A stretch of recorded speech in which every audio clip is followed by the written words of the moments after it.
الحمدللہ آج جامعۃ الحبیب میں حاضری کا موقع ملا۔ حضرت علامہ مولانا ریاضت حسین صاحب ازہری صاحب کی دعوت پر زیارت کرنے کا موقع ملا۔ جامعہ کو بھی، یہاں کے اساتذہ کو بھی، طلباء سے بھی ملاقات ہوئی۔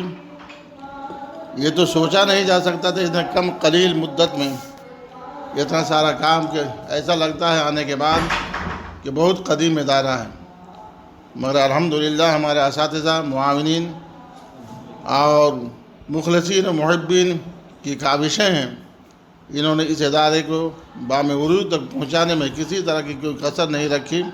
اللہ تبارک و تعالی ان کی محنتوں کو قبول فرمائے اور جزائے خیر عطا فرمائے۔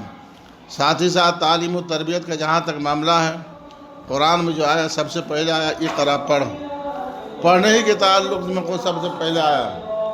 یہ نہیں آیا کہ پہلے نماز پڑھو روزہ رکھو، بلکہ پڑھنے کا تعلق آیا۔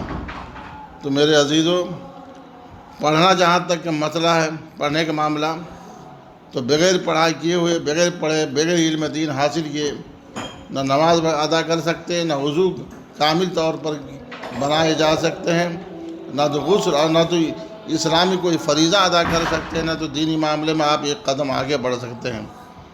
ان نوجوان علماء کی اس گروپ نے تعلیم و تربیت کا جو ماحول تیار کیا ہے، کافی تشریف بخش ہے۔ اللہ تبارک و تعالی ان کو اور زیادہ دین در راہ چگنی ترقی عطا فرمائے۔ آمین بجاہ سید المرسلین صلی اللہ علیہ وسلم۔